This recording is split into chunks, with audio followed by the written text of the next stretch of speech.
মাননীয় মুখ্যমন্ত্রী শুভেন্দু অধিকারী শ্রমিকদের আশীর্বাদ এটুকু থাকলেই হবে। বাকি মানুষ আছে, মানুষ দুহাত ভরে আশীর্বাদ করবে। আপনারা দেখেছেন জনজোয়ার।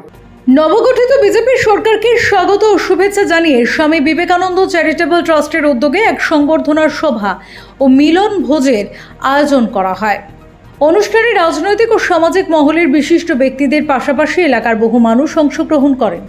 সাংস্কৃতিক পরিবেশনায় গান, নৃত্য সহ বিভিন্ন অনুষ্ঠানের মাধ্যমে দিনটি উৎসব মুখর হয়ে ওঠে। অনুষ্ঠানে উপস্থিত ছিলেন বিধায়ক সজল ঘোষ, এছাড়াও ট্রাস্টের সদস্য, বিজেপি নেতা, কর্মী, সমর্থক এবং বিভিন্ন স্তরের বিশিষ্ট ব্যক্তিরা। উপস্থিত অতিথিদের সম্মাননা জানানোর পাশাপাশি নতুন সরকারের প্রতি শুভেচ্ছা ও সমর্থনের বার্তা তুলে ধরা হয়। আয়োজকরা জানান, নতুন সরকারের প্রতি শুভেচ্ছা জ্ঞাপন এবং সংগঠনের কর্মী ও সমর্থকদের মধ্যে সৌহার্দ্য ও পারস্পরিক সম্পর্ক আরও সুদৃঢ় করাই ছিল এই অনুষ্ঠানের মূল উদ্দেশ্য। সংবর্ধনা পর্বের পাশাপাশি মিলন ভোজেরও বিশেষ ব্যবস্থা করা হয়, যেখানে সকলের মধ্যে এক আন্তরিক ও সৌহার্দ্যপূর্ণ পরিবেশের সৃষ্টি হয়। অনুষ্ঠানের প্রধান উদ্যোক্তা, বিশিষ্ট সমাজসেবী তথা ভারতীয় জনতা পার্টির দীর্ঘদিনের কর্মী রাকেশ সাহা বলেন, পশ্চিমবঙ্গে নতুন সরকারের পথ চলাকে স্বাগত জানাতেই এই আয়োজন। তিনি বলেন, আগামী দিনের সমাজ কল্যাণমূলক ও জনসেবামূলক বিভিন্ন কর্মসূচির মাধ্যমে ট্রাস্ট মানুষের পাশে থেকে কাজ করবে। রাজনৈতিক ও সামাজিক ক্ষেত্রের বিভিন্ন ব্যক্তিত্বদের উপস্থিতিতে অনুষ্ঠানটি সফলভাবে সম্পন্ন হয় এবং এলাকা জুড়ে উৎসবের আবহ তৈরি হয়। জনসংযোগ তৈরি হচ্ছে, তারা রক্তদান করছে, বিভিন্ন সমাজসেবামূলক বিভিন্ন অনুষ্ঠানের মধ্যে আছে।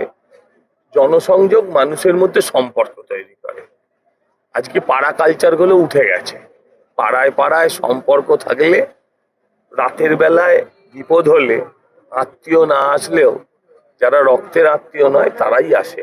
আর তখন কিন্তু ডাক্তারি ছাত্রটা আসে না, ইঞ্জিনিয়ারিং ছাত্রটা আসে না, তখন কিন্তু পাড়ার বকাটে ছেলেটাই আসে।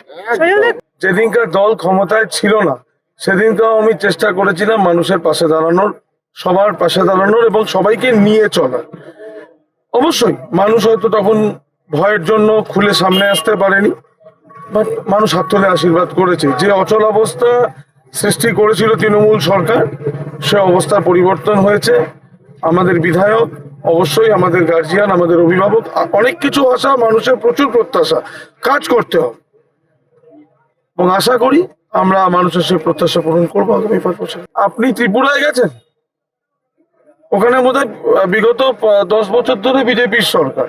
আমার মনে হয় ভারতবর্ষের মধ্যে সব থেকে বেশি মাছ ত্রিপুরাতে খাওয়া হয়। আগরতলায় গেলে নোনা ইলিশ বা ইলিশ মাছ বা চিতল মাছ না খেয়ে মানুষ আসে না। তো এই সমস্ত ভুলভাল যারা মানে দলটাই নেই, তো ভুলভাল বলতে বলতে মাথা খারাপ হয়ে গেছে। ঘরের চেয়ে দেখুন, দল এখনো কিছু সেরকম বলেনি। মানুষের পাশে থাকার চেষ্টা করবো। যদি কখনো দল সুযোগ দেয়, অবশ্যই দলমত নির্বিশেষে মানুষের পাশে থাকবে। আশীর্বাদ, দলের আশীর্বাদ, মাননীয় মুখ্যমন্ত্রী শুভেন্দু অধিকারী শ্রমিকদের আশীর্বাদ এটুকু থাকলেই হবে। বাকি মানুষ আছে, মানুষ দুহাত ভরে আশীর্বাদ করবে। আপনারা দেখেছেন জনজোয়ার। আয়োজক নই, আমি আয়োজনও করিনি। সর্বোচ্চ কৃতিত্ব হচ্ছে এখানে রাকেশ সাহা, যার উদ্যোগে আজকে এই প্রোগ্রামটা হয়েছে এখানে। এবং সব থেকে বড় মানে সর্বোচ্চ সাফল্য আমরা লাভ করেছি এই অঞ্চলের মানুষের থেকে, যারা এই অনুষ্ঠানে অংশগ্রহণ করেছে। এখানে আমার কৃতিত্ব কিচ্ছু নেই। আমি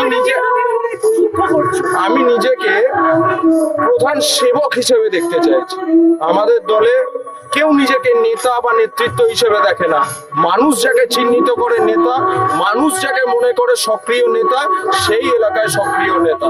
বিজেপির পতাকা যিনি দীর্ঘদিন ধরে বহন করেছেন, এলাকায় যিনি নিজেকে দীর্ঘদিন ধরে পরিচিত করেছেন এবং সহজেই মানুষ যাকে রাত্রি 12টা, 1টা, 2টো, 3টে, 4টে, 5টা অব্দি পেয়েছে, সেই নেতা, সেই দলের সক্রিয় কর্মী। Bureau report, channel 10।